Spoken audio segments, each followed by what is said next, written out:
ಹಿರಿಯ ವಕೀಲರಾದ ಸಿ.ವಿ. ನಾಗೇಶ್ ವಾದವನ್ನ ಮಂಡಿಸ್ತಾ ಇದ್ರೆ ಇದರ ಮಧ್ಯೆ ಕೋರ್ಟ್ನಲ್ಲಿ ಸಾಕಷ್ಟು ಚರ್ಚೆಗೆ ಬಂದ ಹೆಸರು ಅಂದ್ರೆ PSI ವಿನಯ್.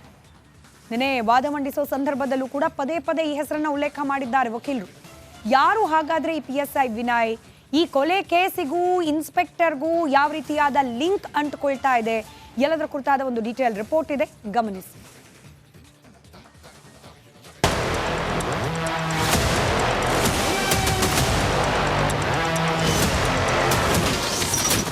ಇಡೀ ಕೇಸ್ಗೆ ಟ್ವಿಸ್ಟ್ ಕೊಟ್ಟ ಡಚ್ಚು ಪರ ವಕೀಲರು. ಕೋರ್ಟ್ನಲ್ಲಿ ಹೆಚ್ಚು ಪ್ರಸ್ತಾಪವಾಯಿತು ಆ ಹೆಸರು. ರೇಣುಕಸ್ವಾಮಿ ಮರ್ಡರ್ಗೆ ಕ್ಷಣಕ್ಕೊಂದು ಟ್ವಿಸ್ಟ್ ಪಡೆದುಕೊಳ್ಳುತ್ತಿದೆ. ದರ್ಶನ್ ಪರ ವಕೀಲ ಸಿ.ವಿ. ನಾಗೇಶ್ ಅವರ ವಾದ ಹೊಸ ಹುಟ್ಟುಹಾಕ್ತಿದೆ. ಹುಟ್ಟು ಹಾಕ್ತಿದೆ. 2 ದಿನಗಳ ವಾದದಲ್ಲಿ ಹೆಚ್ಚು ಉಲ್ಲೇಖವಾಗಿದೆ PSI ವಿನಯ್ ಹೆಸರು.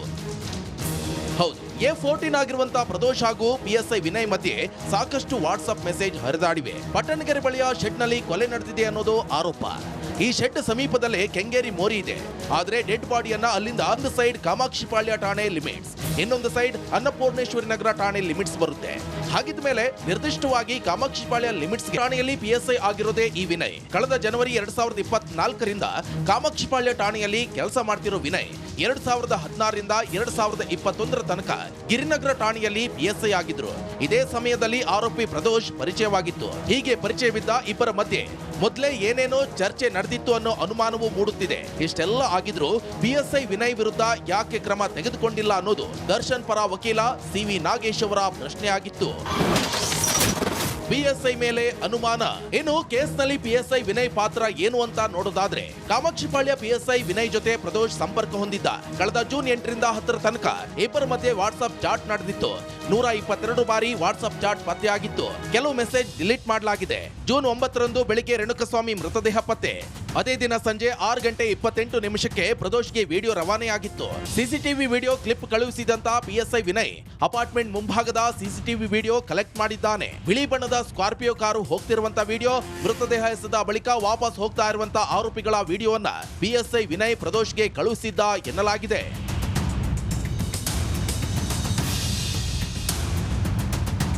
ಹೀಗೆ PSI ವಿನಯ್ ಬಗ್ಗೆ ಹಲವು ಅಂಶಗಳನ್ನ ದರ್ಶನ್ ಪರ ವಕೀಲ ಸಿ.ವಿ. ನಾಗೇಶ್ ತಮ್ಮ ವಾದದಲ್ಲಿ ಉಲ್ಲೇಖಿಸಿದ್ದಾರೆ. ಇದು ಕೇಸ್ಗೆ ಮತ್ಯಾವ ಟ್ವಿಸ್ಟ್ ಅನ್ನ ಕೊಡುತ್ತೋ, PSIಗೆ ಮತ್ಯಾವ ಸಂಕಷ್ಟ ತರುತ್ತೋ ಅನ್ನೋ ಪ್ರಶ್ನೆಯನ್ನ ಹುಟ್ಟುಹಾಕಿದೆ. Bureau report, Republic Kannada. ಹಿರಿಯ ವಕೀಲರಾದ ಸಿ.ವಿ. ನಾಗೇಶ್ ವಾದವನ್ನ ಮಂಡಿಸ್ತಾ ಇದ್ರೆ ಇದರ ಮಧ್ಯೆ ಕೋರ್ಟ್ನಲ್ಲಿ ಸಾಕಷ್ಟು ಚರ್ಚೆಗೆ ಬಂದ ಹೆಸರು ಅಂದ್ರೆ PSI ವಿನಯ್. ನೆನೆ ವಾದ ಮಂಡಿಸೋ ಸಂದರ್ಭದಲ್ಲೂ ಕೂಡ ಪದೇ ಪದೇ ಈ ಹೆಸರನ್ನ ಉಲ್ಲೇಖ ಮಾಡಿದ್ದಾರೆ ವಕೀಲರು. ಯಾರು ಹಾಗಾದ್ರೆ ಈ PSI ವಿನಯ್? ಈ ಕೊಲೆ ಕೇಸಿಗೂ ಇನ್ಸ್ಪೆಕ್ಟರ್ಗೂ ಯಾವ ರೀತಿಯಾದ ಲಿಂಕ್ ಅಂಟುಕೊಳ್ತಾ ಇದೆ? ಎಲ್ಲದರ ಕುರಿತಾದ ಒಂದು ಡೀಟೇಲ್ ರಿಪೋರ್ಟ್ ಇದೆ, ಗಮನಿಸಿ.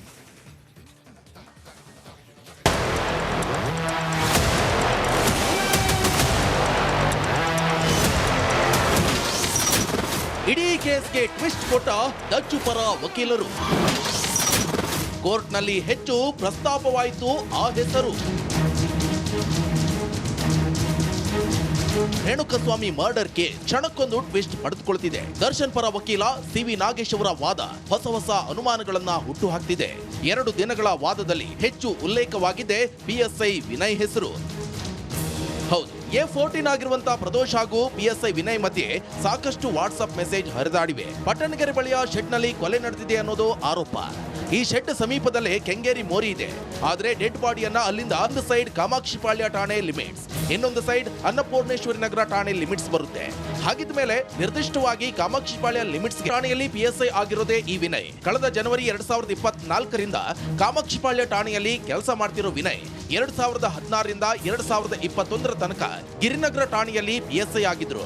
ಇದೇ ಸಮಯದಲ್ಲಿ ಆರೋಪಿ ಪ್ರದೋಷ್ ಪರಿಚಯವಾಗಿತ್ತು. ಹೀಗೆ ಪರಿಚಯವಿದ್ದ ಇಬ್ಬರ ಮಧ್ಯೆ ಮೊದಲೇ ಏನೇನೋ ಚರ್ಚೆ ನಡೆದಿತ್ತು ಅನ್ನೋ ಅನುಮಾನವೂ ಮೂಡುತ್ತಿದೆ. ಇಷ್ಟೆಲ್ಲ ಆಗಿದ್ರು PSI ವಿನಯ್ ವಿರುದ್ಧ ಯಾಕೆ ಕ್ರಮ ತೆಗೆದುಕೊಂಡಿಲ್ಲ ಅನ್ನೋದು ದರ್ಶನ್ ಪರ ವಕೀಲ ಸಿ.ವಿ. ನಾಗೇಶ್ ಅವರ ಪ್ರಶ್ನೆ ಆಗಿತ್ತು.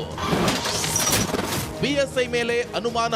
ಇನ್ನು ಕೇಸ್ನಲ್ಲಿ ಪಿಎಸ್ಐ ವಿನಯ್ ಪಾತ್ರ ಏನು ಅಂತ ನೋಡೋದಾದ್ರೆ, ಕಾಮಾಕ್ಷಿಪಾಳ್ಯ ಪಿಎಸ್ಐ ವಿನಯ್ ಜೊತೆ ಪ್ರದೋಷ್ ಸಂಪರ್ಕ ಹೊಂದಿದ್ದ. ಕಳೆದ ಜೂನ್ 8ರಿಂದ 10 ತನಕ ಇಬ್ಬರ ಮಧ್ಯೆ ವಾಟ್ಸ್ಆಪ್ ಚಾಟ್ ನಡೆದಿತ್ತು. 122 ಬಾರಿ ವಾಟ್ಸ್ಆಪ್ ಚಾಟ್ ಪತ್ತೆಯಾಗಿತ್ತು. ಕೆಲವು ಮೆಸೇಜ್ ಡಿಲೀಟ್ ಮಾಡಲಾಗಿದೆ. ಜೂನ್ 9ರಂದು ಬೆಳಿಗ್ಗೆ ರೇಣುಕಸ್ವಾಮಿ ಮೃತದೇಹ ಪತ್ತೆ. ಅದೇ ದಿನ ಸಂಜೆ 6:28 ಪ್ರದೋಷ್ಗೆ ವಿಡಿಯೋ ರವಾನೆಯಾಗಿತ್ತು. ಸಿಸಿಟಿವಿ ವಿಡಿಯೋ ಕ್ಲಿಪ್ ಕಳುಹಿಸಿದಂತ ಪಿಎಸ್ಐ ವಿನಯ್ ಅಪಾರ್ಟ್ಮೆಂಟ್ ಮುಂಭಾಗದ ಸಿಸಿಟಿವಿ ವಿಡಿಯೋ ಕಲೆಕ್ಟ್ ಮಾಡಿದ್ದಾನೆ. ಬಿಳಿ ಬಣ್ಣದ ಸ್ಕಾರ್ಪಿಯೋ ಕಾರು ಹೋಗ್ತಿರುವಂತ ವಿಡಿಯೋ, ಮೃತದೇಹ ಎಸೆದ ಬಳಿಕ ವಾಪಸ್ ಹೋಗ್ತಾ ಇರುವಂತ ಆರೋಪಿಗಳ ವಿಡಿಯೋವನ್ನ ಪಿಎಸ್ಐ ವಿನಯ್ ಪ್ರದೋಷ್ಗೆ ಕಳುಹಿಸಿದ್ದ ಎನ್ನಲಾಗಿದೆ.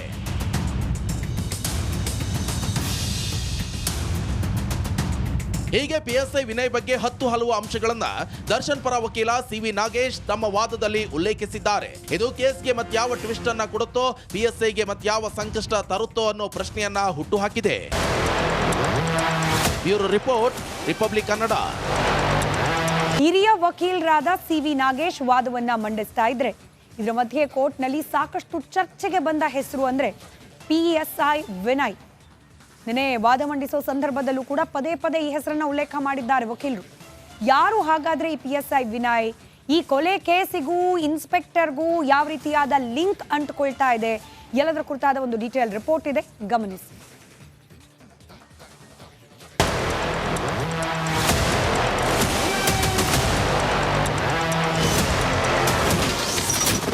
ಇಡೀ ಕೇಸ್ಗೆ ಟ್ವಿಸ್ಟ್ ಕೊಟ್ಟ ಡಚ್ಚು ಪರ ವಕೀಲರು. ಕೋರ್ಟ್ನಲ್ಲಿ ಹೆಚ್ಚು ಪ್ರಸ್ತಾಪವಾಯಿತು ಆ ಹೆಸರು. ರೇಣುಕಸ್ವಾಮಿ ಮರ್ಡರ್ಗೆ ಕ್ಷಣಕ್ಕೊಂದು ಟ್ವಿಸ್ಟ್ ಪಡೆದುಕೊಳ್ಳುತ್ತಿದೆ. ದರ್ಶನ್ ಪರ ವಕೀಲ ಸಿವಿ ನಾಗೇಶ್ ಅವರ ವಾದ ಹೊಸ ಅನುಮಾನಗಳನ್ನ ಹುಟ್ಟುಹಾಕ್ತಿದೆ. 2 ದಿನಗಳ ವಾದದಲ್ಲಿ ಹೆಚ್ಚು ಉಲ್ಲೇಖವಾಗಿದೆ ಪಿಎಸ್ಐ ವಿನಯ್ ಹೆಸರು.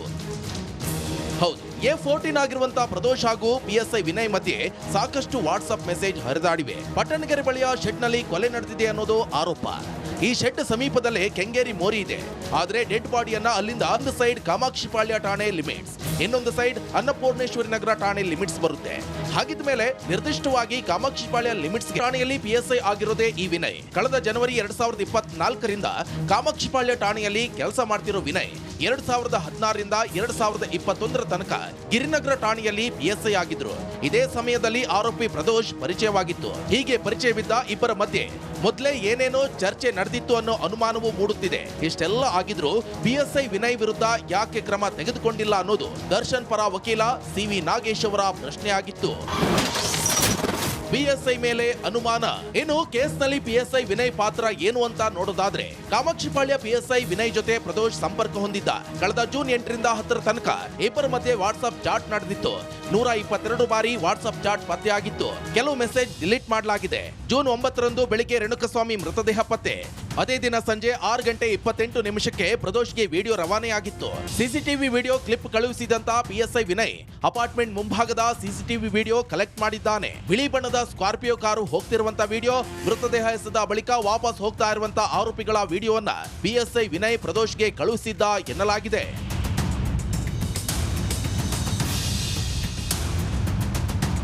ಹೀಗೆ ಪಿಎಸ್ಐ ವಿನಯ್ ಬಗ್ಗೆ ಹಲವು ಅಂಶಗಳನ್ನ ದರ್ಶನ್ ಪರ ವಕೀಲ ಸಿವಿ ನಾಗೇಶ್ ತಮ್ಮ ವಾದದಲ್ಲಿ ಉಲ್ಲೇಖಿಸಿದ್ದಾರೆ. ಇದು ಕೇಸ್ಗೆ ಮತ್ಯಾವ ಟ್ವಿಸ್ಟ್ ಅನ್ನ ಕೊಡುತ್ತೋ, ಪಿಎಸ್ಐಗೆ ಮತ್ಯಾವ ಸಂಕಷ್ಟ ತರುತ್ತೋ ಅನ್ನೋ ಪ್ರಶ್ನೆಯನ್ನ ಹುಟ್ಟುಹಾಕಿದೆ.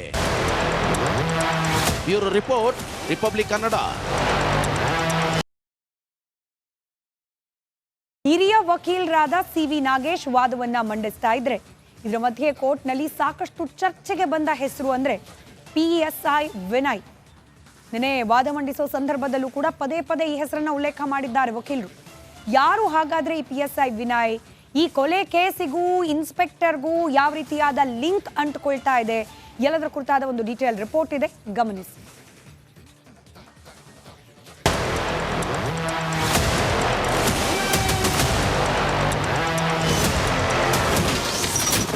ಇಡೀ ಕೇಸ್ಗೆ ಟ್ವಿಸ್ಟ್ ಕೊಟ್ಟ ಡಚ್ಚು ಪರ ವಕೀಲರು.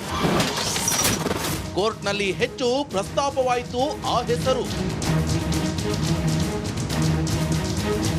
ರೇಣುಕಸ್ವಾಮಿ ಮರ್ಡರ್ಗೆ ಕ್ಷಣಕ್ಕೊಂದು ಟ್ವಿಸ್ಟ್ ಪಡೆದುಕೊಳ್ಳುತ್ತಿದೆ. ದರ್ಶನ್ ಪರ ವಕೀಲ ಸಿವಿ ನಾಗೇಶ್ ಅವರ ವಾದ ಹೊಸ ಅನುಮಾನಗಳನ್ನ ಹುಟ್ಟುಹಾಕ್ತಿದೆ. 2 ದಿನಗಳ ವಾದದಲ್ಲಿ ಹೆಚ್ಚು ಉಲ್ಲೇಖವಾಗಿದೆ ಪಿಎಸ್ಐ ವಿನಯ್ ಹೆಸರು. ಹೌದು, A14 ಆಗಿರುವಂತಹ ಪ್ರದೋಷ್ ಹಾಗೂ PSI ವಿನಯ್ ಮಧ್ಯೆ ಸಾಕಷ್ಟು ವಾಟ್ಸ್ಆಪ್ ಮೆಸೇಜ್ ಹರಿದಾಡಿವೆ. ಪಟ್ಟಣಗೆರೆ ಬಳಿಯ ಶೆಡ್ನಲ್ಲಿ ಕೊಲೆ ನಡೆದಿದೆ ಅನ್ನೋದು ಆರೋಪ. ಈ ಶೆಡ್ ಸಮೀಪದಲ್ಲೇ ಕೆಂಗೇರಿ ಮೋರಿ ಇದೆ. ಆದ್ರೆ ಡೆಡ್ ಬಾಡಿಯನ್ನ ಅಲ್ಲಿಂದ ಒಂದು ಸೈಡ್ ಕಾಮಾಕ್ಷಿಪಾಳ್ಯ ಠಾಣೆ ಲಿಮಿಟ್ಸ್, ಇನ್ನೊಂದು ಸೈಡ್ ಅನ್ನಪೂರ್ಣೇಶ್ವರಿ ನಗರ ಠಾಣೆ ಲಿಮಿಟ್ಸ್ ಬರುತ್ತೆ. ಹಾಗಿದ ಮೇಲೆ ನಿರ್ದಿಷ್ಟವಾಗಿ ಕಾಮಾಕ್ಷಿಪಾಳ್ಯ ಲಿಮಿಟ್ಸ್ ಠಾಣೆಯಲ್ಲಿ PSI ಆಗಿರೋದೇ ಈ ವಿನಯ್. ಕಳೆದ ಜನವರಿ 2024ರಿಂದ ಕಾಮಾಕ್ಷಿಪಾಳ್ಯ ಠಾಣೆಯಲ್ಲಿ ಕೆಲಸ ಮಾಡ್ತಿರೋ ವಿನಯ್ 2016ರಿಂದ 2021ರ ತನಕ ಗಿರಿನಗರ ಠಾಣೆಯಲ್ಲಿ PSI ಆಗಿದ್ರು.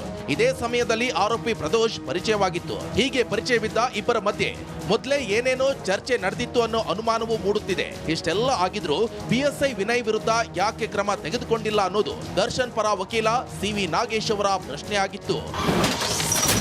PSI ಮೇಲೆ ಅನುಮಾನ.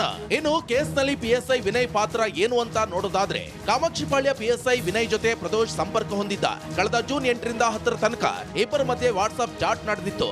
122 ಬಾರಿ ವಾಟ್ಸ್ಆಪ್ ಚಾಟ್ ಪತ್ತೆಯಾಗಿತ್ತು. ಕೆಲವು ಮೆಸೇಜ್ ಡಿಲೀಟ್ ಮಾಡಲಾಗಿದೆ. ಜೂನ್ 9ರಂದು ಬೆಳಿಗ್ಗೆ ರೇಣುಕಸ್ವಾಮಿ ಮೃತದೇಹ ಪತ್ತೆ. ಅದೇ ದಿನ ಸಂಜೆ 6:28 ಪ್ರದೋಷ್ಗೆ ವಿಡಿಯೋ ರವಾನೆಯಾಗಿತ್ತು. CCTV ವಿಡಿಯೋ ಕ್ಲಿಪ್ ಕಳುಹಿಸಿದಂತ PSI ವಿನಯ್ ಅಪಾರ್ಟ್ಮೆಂಟ್ ಮುಂಭಾಗದ CCTV